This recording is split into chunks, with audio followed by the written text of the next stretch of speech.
Nós estamos estudando a palavra de Deus no livro do profeta Isaías. A metade da Bíblia é Salmos e um pouco mais para frente você vai encontrar o grande livro do profeta Isaías. E hoje nós vamos estudar o capítulo 3 de Isaías, Problemas sem solução. Isaías capítulo 3.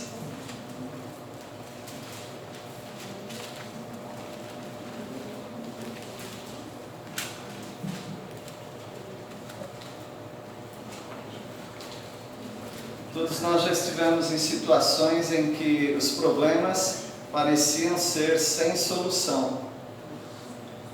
E às vezes não tinha mesmo nenhuma solução que nós conseguíssemos enxergar ou nenhuma solução que nós conseguíssemos criar. Alguém falou uma vez que estava em tanta dificuldade e chegou a falar assim para o companheiro, né? Olha, não tem mais nada para fazer, só resta orar. Ele falou, puxa, chegou nesse ponto. Então, algumas pessoas veem a oração e Deus como o último recurso.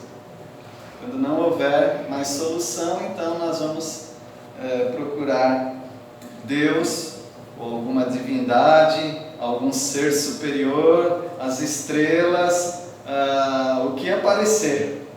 Então as pessoas têm uma visão de desespero. Nós, os crentes em Cristo Jesus, não precisamos ter essa visão de desespero. Primeiro porque já somos salvos em Cristo Jesus e nada mais pode afetar a nossa vida, nem a morte. Porque a morte passa a ser para o crente a vitória, porque ele se encontra com o Senhor. E a outra razão é porque Deus falou através do apóstolo Paulo que todas as coisas cooperam para o bem daqueles que amam a Deus. Então, nós não temos problemas sem solução. No entanto, algumas situações são situações em que, se nós não mudarmos de atitude, nós já sabemos o que vai acontecer. E não adianta, porque algumas coisas já estão dentro de algumas regras da própria natureza, a lei da física. Se você sobe num lugar alto, crianças, não estou recomendando nada disso, os pais expliquem para elas depois. Se você sobe num lugar alto e diz, eu vou me soltar daqui, me jogar daqui, mas não tem problema, eu vou planar. Você sabe que isso não vai acontecer. Você sabe que a lei da gravidade, ela vai te puxar para baixo. Assim também você não pode olhar a palavra de Deus que criou a lei da gravidade. Você não pode olhar para a palavra de Deus e falar, não liga não vai acontecer nada. Não pode fazer isso, porque a palavra de Deus já te dá dois caminhos. O caminho de seguir a Deus e o caminho de se desviar de Deus. E você já sabe o que pode acontecer nos dois. Mas para reforçar a nossa memória histórica, nós vamos ver o que Deus estava falando para a nação de Judá, Jerusalém, o povo do reino do sul de Israel. Nós já vimos no capítulo 1 que eles estavam tentando adorar a Deus com sacrifícios, mas Deus já nem queria mais saber da adoração deles, porque era pura hipocrisia. Nós vimos no capítulo 2 que o nosso Deus julgará as nações e julgará a nação de Israel por causa da desobediência, por causa da idolatria, por causa da opressão com que eles estavam tratando os mais fracos. E agora no capítulo 3, nós vamos ver que se alguém se ausentar de Deus, não há mais solução. Algumas pessoas se desesperam da vida e falam, eu vou deixar tudo. A pergunta é, vai resolver? Se você hoje se afastar de Deus, vai melhorar sua vida? Não há solução se você se afasta de Deus. E também não há solução se Deus se afastar. Nós vamos ver aqui em algum exemplo que se encaixa com todos. Se Deus se afastar de certa situação da sua vida, não sobra mais nada.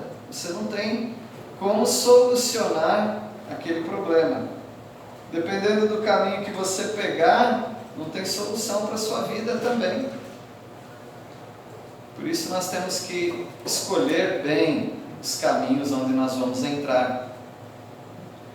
E a solução dos problemas está somente no Senhor. Mas ainda assim é só para quem quiser. Quem não quiser a solução em Deus, então ele não vai ter a solução correta, a solução divina para as suas dúvidas, para os seus problemas. Então, se Deus se ausentar, você fica sem solução alguma para a sua vida, para os seus problemas. Versículo 1, Isaías capítulo 3, versículo 1. Porque eis que o Senhor dos exércitos, tira de Jerusalém e de Judá o sustento e o apoio, todo sustento de pão e todo sustento de água. Deus está tirando. Pensa um pouquinho na sua vida, talvez nos seus afazeres no dia a dia, talvez na sua subsistência. O que você faz para viver? Talvez você vende, talvez você constrói, talvez você troca, talvez você investe, você cria. Talvez você trabalhe em lavoura, vende seus produtos. Talvez você preste serviço para alguém. Pense por um instante, se Deus tirasse os seus fornecedores, os seus compradores, o seu apoio, os seus clientes. Você ficaria sem solução, concorda? Você não teria como pagar suas contas. Como é que você vai sobreviver se fosse tirado de você aquilo que te dá subsistência? Pois é isso que Deus está falando com Judá. Não é porque Deus não ama, é porque Deus quer chamar a atenção da nação, que não confia mais em Deus, confia nos ídolos.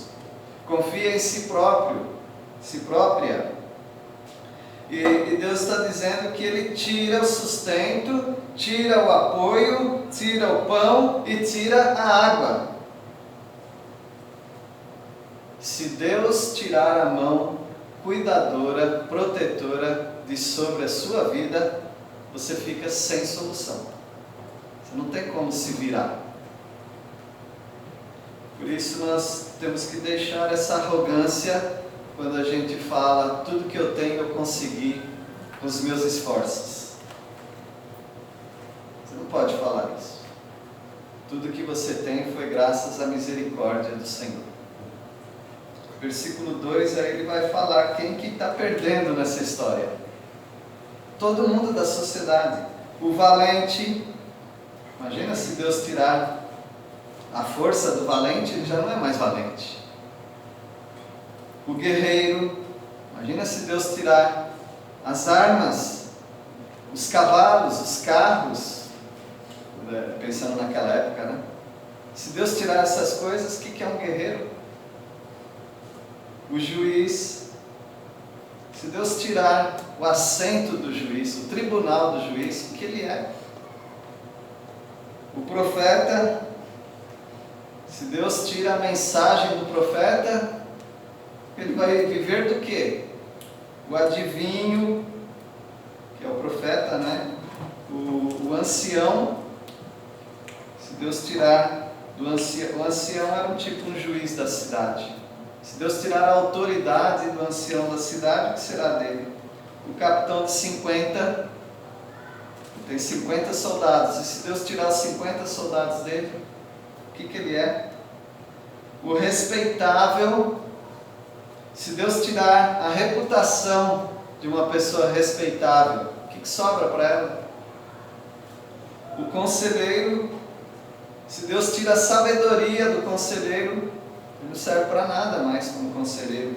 O hábil entre os artífices. Se uma pessoa dessa perde as suas mãos, ele não pode mais construir, criar nada. E assim por diante. Deus está dizendo então para nós confiarmos nele. Judá não está confiando. Então passe você a confiar um pouco não confiar, desculpe. Pensar um pouco nisso. Pense um pouco nisso. Eu não gosto de pensar na possibilidade de que de repente da noite para o dia a gente pega uma doença e a gente não consiga mais fazer o que a gente faz. Eu não gosto de pensar isso. No entanto, Deus está falando para a nação de Judá algo que talvez nós teríamos algum ensino se nós nos colocássemos naquela situação. Pense bem, ainda não aconteceu isso. Deus está avisando. Deus está prenunciando que isso vai acontecer. Deus já está tirando a chuva da horta deles. Deus está mandando pragas. Então Deus está dando um exemplo daquilo que vai acontecer daqui a alguns anos no nosso estudo aqui. Quando os caldeus, os babilônios invadirem Judá. Ele já está dando um exemplar. Eu não quero nem um exemplar, você quer? Porque eu posso aprender com os erros dos outros. Mas como que o povo está sendo governado? Veja o versículo 4. Dar-lhes-ei meninos por príncipes, e crianças governarão sobre eles. Deus está dizendo para eles, olha, eu vou dar para vocês pessoas assim. E como já houve em Israel muitos casos de reis começarem com 8 anos de idade, já pensou? Uma criança de 8 anos de idade te governando?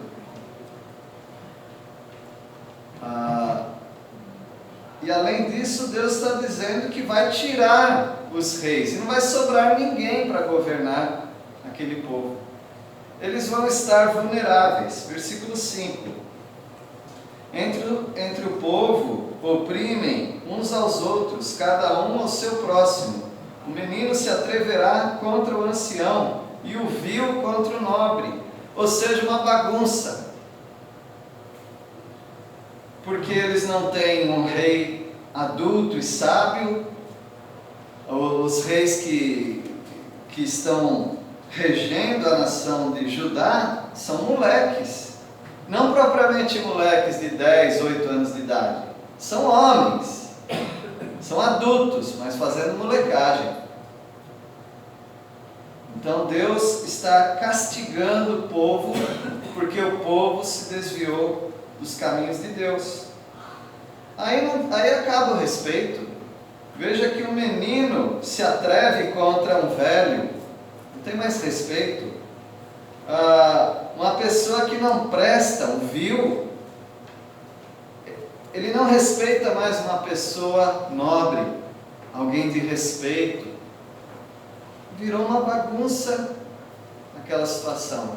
E eu não quero que a nossa vida vire uma bagunça, nem você. Por isso nós estamos aprendendo com os erros da nação de Judá. Versículo 6. Quando alguém se chegar a seu irmão e lhe disser na casa de seu pai: tu tens roupa, sê nosso príncipe, toma sob teu governo esta ruína. Ou seja, eles vão chegar numa situação de desespero em que é até perigoso andar na rua. E você é o nosso rei agora, pega essa roupa aí. Então eles estão falando que eles vão pegar qualquer pessoa e vão dizer para ser o nosso rei. Pega o governo. E como é que está o governo? Ruínas. Se Deus se ausenta, meus irmãos, a nossa vida vira uma ruína. Se Deus se ausentar da sua vida, você não tem mais como governar o seu lar, não ter mais como governar os projetos de vida. Versículo 7. Naquele dia levantará este a sua voz, dizendo: não sou médico, não há pão em minha casa, nem veste alguma, não me ponhais por príncipe do povo. Ou seja, é um fardo muito grande. Tem o ditado, em terra de cego, quem tem um olho é rei. Então é isso. A situação deles é uma situação de desespero, e desesperadamente estão procurando alguém para governar a vida deles. Eu já fui procurado, e talvez você também já foi procurado, por pessoas dizendo: olha, me ajuda, porque minha vida virou uma bagunça. Ou talvez você não foi procurado, você foi procurar alguém, porque a sua vida estava uma bagunça. Por que a vida da gente vira de cabeça para baixo? Por que as situações da nossa vida chegam a esse ponto? Você não pode controlar algumas coisas, isso é certo. Mas algo você pode controlar. É se você vai confiar no Senhor ou não. Deus vai te dar solução para os problemas. Mas se Deus se ausenta de você, porque você quer se ausentar de Deus, não tem solução. A solução passa a ser solução humana. E você já sabe a solução humana como é. As pessoas querem tirar vantagem umas das outras. Dependendo do caminho que você pegar na sua vida, você fica sem solução. Às vezes a gente entra em cada enrascada, não é verdade? Por que isso acontece? Algumas vezes é porque nós estávamos desavisados. Nós não sabíamos. Fomos pegos de surpresa. Alguém nos enganou. Alguém nos colocou em uma situação. Alguém armou para nós uma situação. Caímos numa armadilha. Mas outras vezes nós entramos em situações por falta de sabedoria mesmo. A gente sabe que aquilo não vai dar certo. E eu já quero adiantar para você, não sei qual é o seu problema, porque todos têm seus problemas particulares. Mas sempre que você pensar num caminho que não seja da palavra de Deus, caminho da igreja onde há os irmãos, esse caminho vai te levar para um problema sem solução. Você precisa buscar aquilo que você tem. Você precisa aceitar a luz do Senhor, para quando chegarem dias de trevas, você já sabe como se conduzir. É mais ou menos como ter pilha na lanterna. Mas eu não estou usando lanterna, eu não vou precisar, mas uma hora você vai precisar.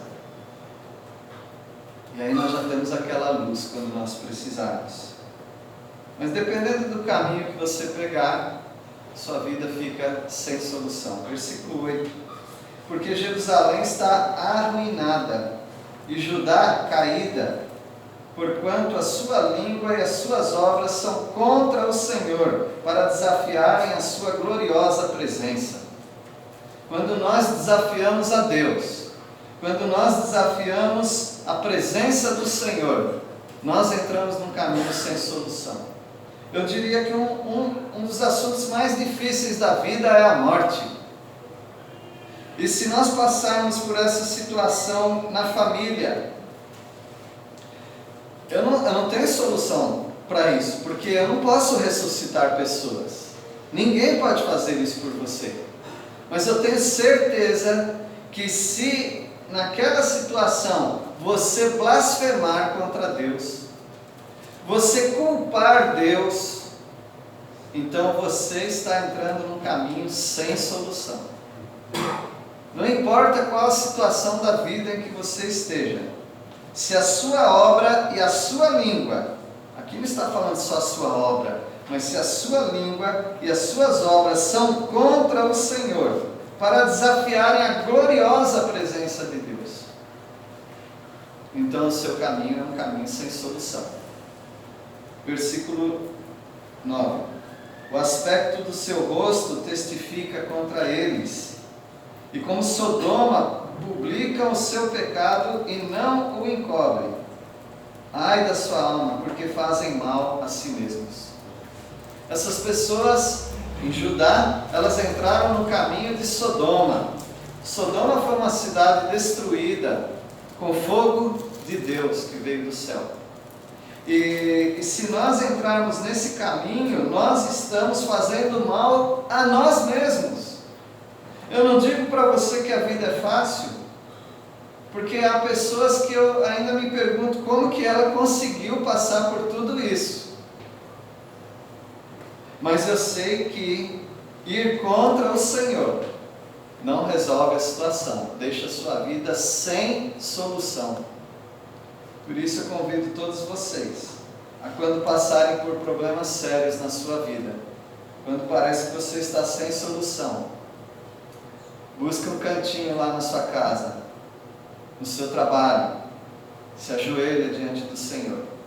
Pode ser em pé, tá bom? Mas a maneira que nós falamos de se ajoelhar é: eu não tenho mais forças, então meu corpo cai aqui diante do Senhor, e eu entrego tudo ao Senhor. Eu não sei o que fazer, mas o Senhor sabe. A solução nunca é se afastar de Deus, irmãos. Nunca é a solução se afastar de Deus, porque senão você está fazendo mal a você mesmo. Versículo 10. Dizei aos justos que bem lhes irá, porque comerão do fruto das suas ações. É isso que eu posso dizer com toda certeza.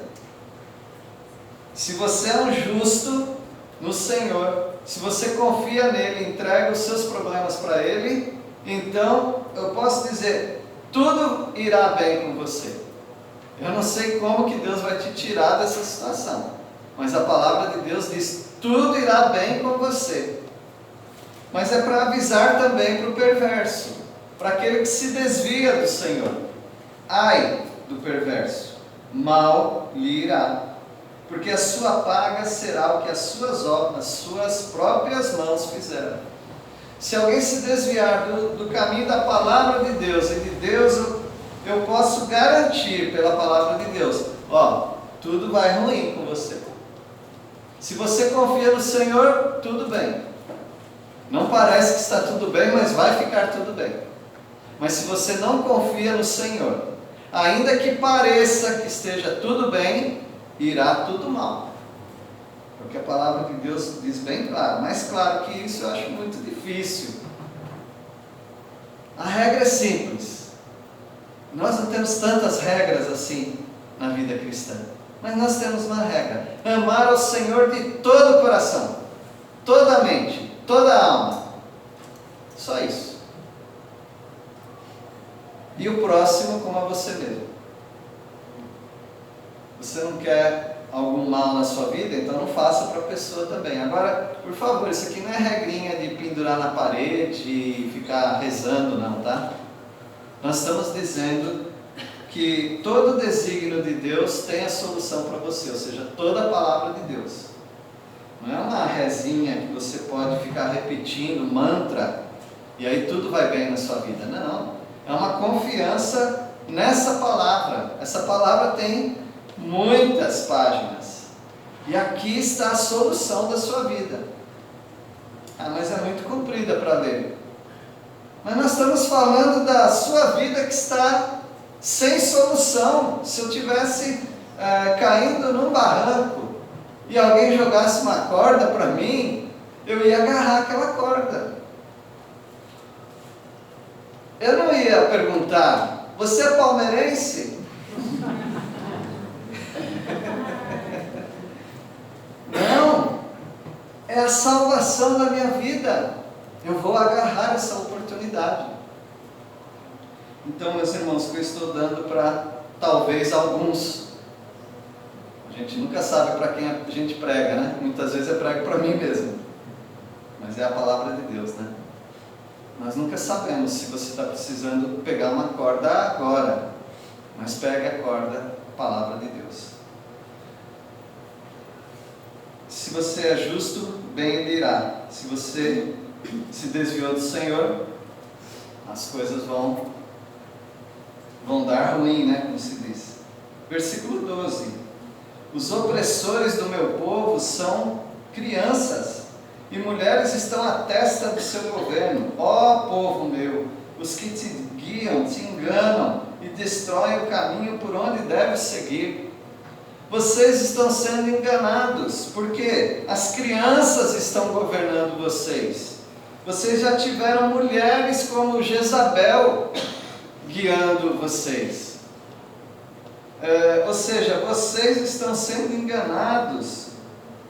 E Deus está dando a oportunidade através de Isaías para eles se agarrarem à verdade da palavra de Deus. Então, meus irmãos, dependendo do caminho que nós seguirmos, as coisas não vão bem. Versículo 13.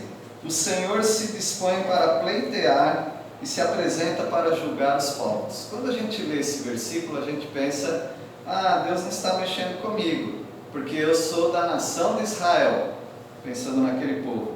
Mas quando ele fala que vai julgar os povos, logo em seguida ele fala quem ele vai julgar. Versículo 14. O Senhor entra em juízo contra os anciãos de qual povo? Do seu povo, e contra os seus príncipes. Vós sois o que consumistes esta vinha, o que roubastes do pobre está em vossa casa. Ou seja, você está dormindo com o inimigo, você está morando com ladrões, porque os que estão acabando com o povo ainda não são os caldeus, os babilônicos.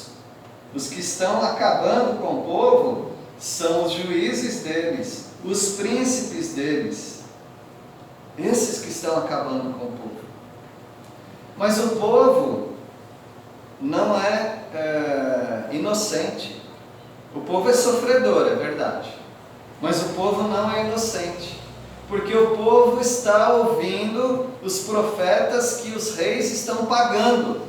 Porque os reis pagavam profetas falsos para falar para o povo: não ouçam os profetas que estão dizendo que um dia a nossa nação vai para o cativeiro. Não ouçam os pregadores que estão dizendo que se não crer só em Jesus como Salvador vai para o inferno. Não acredita neles não, porque há outros caminhos. Mas não há outros caminhos. Deus está dizendo: ou é esse caminho do arrependimento, ou vocês estão arruinados. Dependendo do caminho onde você entrar, você vai entrar numa vida sem solução. É o que as mães falavam e ainda falam: se você andar com aquela turminha ali, você vai estragar com a sua vida. Mas muitos não ouviram, e eles entraram por aquele caminho. E muitos deles perderam sua vida, morreram precocemente, porque eles entraram num caminho sem volta, sem solução. Versículo 15. Que há convosco que esmagais o meu povo e moeis a face dos pobres, diz o Senhor dos exércitos. Isso aqui é uma bronca para os príncipes, os que têm autoridade, os anciãos, os juízes. Mas o povo também está sofrendo, porque todos vão sofrer. Quando não há sabedoria, quando não há profecia, o povo perece. E é isso que está acontecendo com Judá. E a solução dos problemas, onde é que está? Porque até agora nós falamos que se Deus se ausentar, nós estamos sem solução. Nós falamos também que se depender do caminho que nós entrarmos, nós estamos sem solução. Então como que a gente encontra essa solução? A solução de todos os problemas está no Senhor. Só no Senhor. E é por isso que nós, domingo a domingo, até em outros dias da semana, nós estamos nos juntando com os irmãos para ganhar força. Para que aquilo que nós estamos lendo durante a semana na Palavra de Deus, aquilo se corporize de tal maneira que É verdade, eu li essa semana sobre confiar no Senhor. O que eu estou ouvindo agora só confirma aquilo. Eu preciso mesmo acertar a minha vida com Deus. Então é isso, é simples. Nós vamos passar 40, 50 anos pregando a palavra de Deus e indo às igrejas e sempre ouvindo as mesmas coisas. Mas aqueles que falaram, é tudo a mesma coisa, vou parar. Aí ele entra no caminho sem solução. Mulheres, vocês são vaidosas? Pelo que eu vejo, sim. Gostam de se arrumar, gostam de ficar bonitas. Eu vejo até as crianças já. E nós não estamos condenando, não. Continuem assim. É bonito. É bom. Mas Deus está falando agora para as mulheres de Judá.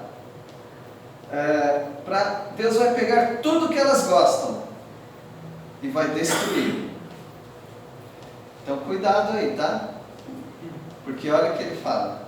Diz ainda mais o Senhor: visto que são altivas as filhas de Sião e andam de pescoço emproado, de olhares impudentes, andam a passos curtos, fazendo tinir os ornamentos de seus pés. Agora ele vai falar para as mulheres dos príncipes, dos anciãos, as mulheres importantes, que têm dinheiro para comprar roupa, que estão sempre bonitas, mas não só bonitas, elas têm o pescoço emproado, elas têm uma vida altiva, são arrogantes, são insuportáveis. É assim que Deus está dizendo: vocês que andam assim, e que vocês têm um olhar impudente, ou seja, que não tem pudor, vocês não são mulheres discretas, vocês são mulheres, eu vou usar o termo, tá? Sem vergonha, porque é exatamente isso que fala impudicícia, ou mulheres impudentes são mulheres sem vergonha. As mulheres precisam aprender com Sara, devem aprender com Ana, devem aprender com Maria, a mãe de Jesus, devem aprender com Lídia, com Dorcas, com Safira, não, com Safira não, com Jezabel, também não. As mulheres precisam aprender com as mulheres de Deus, precisam aprender a serem boas esposas, boas donas de casa, a ensinarem as mais novas como serem boas esposas, como serem boas donas de casa, a serem mestras. Mas essas mulheres aqui estavam do avesso, e aqui Deus fala o que vai fazer. Primeiro elas tinham as correntinhas de tornozelo, bonitinha, né? E tinha os pingentinhos também, tipo sininho, que fazia barulhinho, tinia aqueles sininhos. E Deus está falando, vocês aí, as bonitinhas mesmo, estou falando com vocês. Olha o que Deus vai fazer, porque se desviaram do Senhor. O Senhor fará tinhosa a cabeça das filhas de Sião. O Senhor porá a descoberto as suas vergonhas. Bom, não preciso nem falar que ninguém quer que, de repente, a roupa caia do corpo, né? Todo mundo veja a nudez. Isso não, de jeito nenhum. Mas Deus falou, vai acontecer isso com vocês. Porque quando os caldeus entrarem, vocês vão do jeito que vocês estão. E algumas de vocês vão ter suas roupas rasgadas. E vocês vão ficar numa situação de nudez, como foi no Holocausto. Eles tiravam as roupas das pessoas, que tinha dois objetivos: a higienização que eles iam fazer lá naqueles campos de concentração, mas também para humilhar as pessoas. Não tem nada mais humilhante do que, na nossa sociedade, né, ficar nu, um na frente do outro.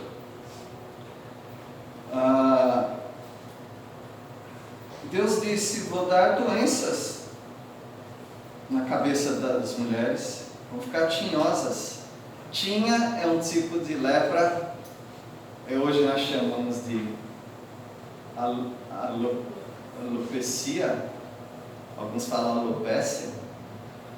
Um ator bateu no outro porque ele zombou da esposa que tem essa doença, né? E aqui Deus está dizendo, os cabelos das mulheres vão cair. Agora as mulheres caem uns fiozinhos, elas já ficam apavoradas, né? Deus está dizendo, por desobedecerem ao Senhor. Por que a gente está dando esse retrato? Primeiro, porque Deus está dando, então a gente tem que ler. Segundo, porque Deus quer pegar as coisas mais importantes da vida de alguém. No caso, parece que das mulheres é sua aparência, seu asseio, a sua, como diz o outro, a sua boniteza. E Deus está falando então o que vai acontecer com elas. Naquele dia, versículo 18: tirará o Senhor o enfeite dos anéis dos tornozelos, já falamos, né? E as toucas, e os ornamentos em forma de meia-lua, os brinquinhos, os pingentes. Versículo 19: os pendentes, os braceletes, os véus esvoaçantes, coisas bonitas do Oriente que elas prezavam muito, que elas gastavam dinheiro para isso, e muitas tinham mesmo.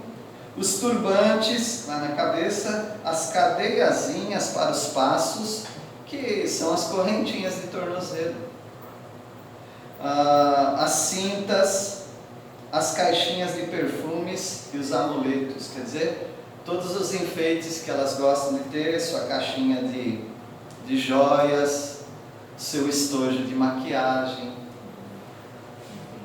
Versículo 21, sinetes são os anéis, as joias pendentes no nariz, elas usavam aquelas correntes de testa e os pingentes que vinham até o nariz, elas usavam aquilo e era bonito, e algumas delas usavam aquilo e era tão importante porque ali tinha moedas de ouro, e aquilo muitas vezes era o dote delas. Por isso que nós vemos Jesus contar uma história de uma mulher que perdeu uma das moedas dela, e aí ela teve que procurar, porque aquilo é o dote dela. Se o marido abandonar, e era comum em Israel, ela tem como começar a vida, ela tem ouro, ela tem aquelas moedas. Elas vão perder, versículo 22, os vestidos de festa. Não todos, menos esse. Os mantos, os chales, as bolsas. Não, esse aqui não. Os espelhos. Como uma mulher faz sem espelho?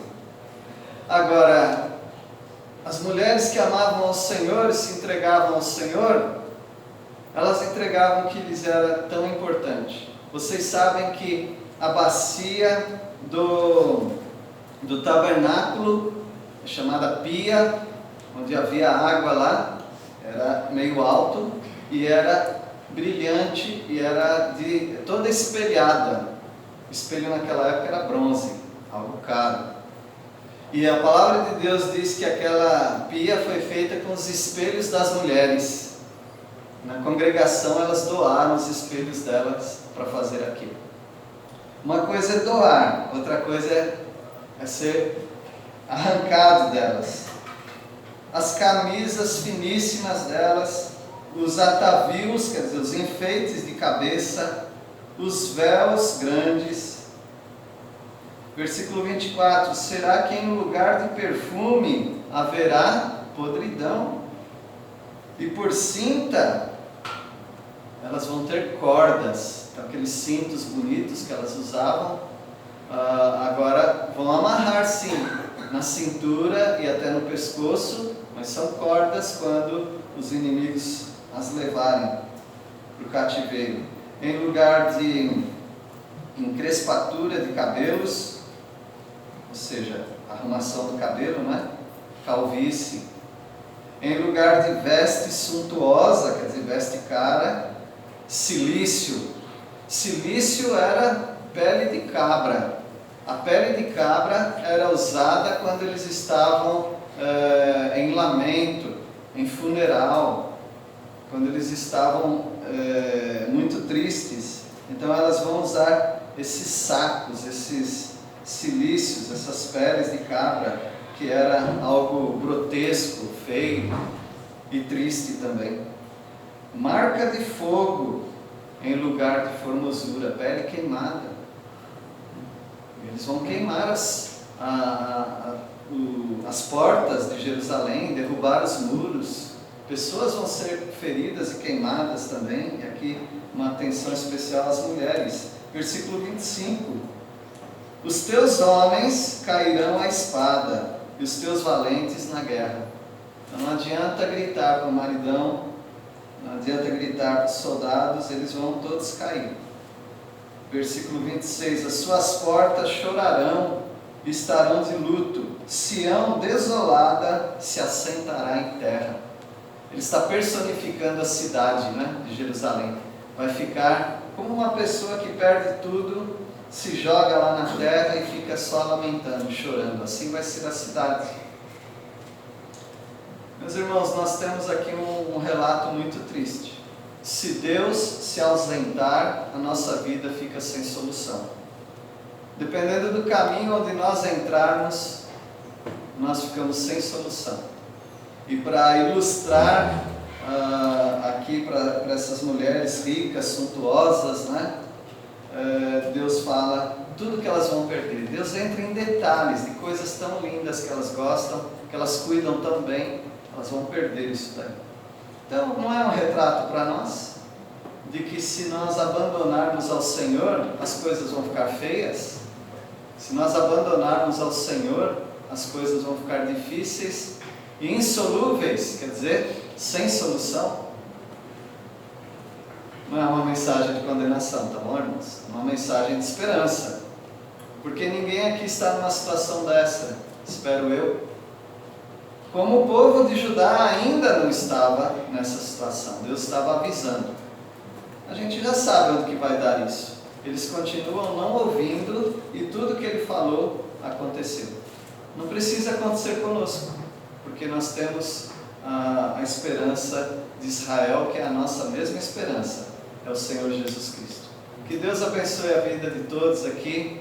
Andem no caminho onde vocês encontram a paz, a alegria no Senhor e onde você pode encontrar segurança. Fora disso, não há garantia nenhuma para a sua vida.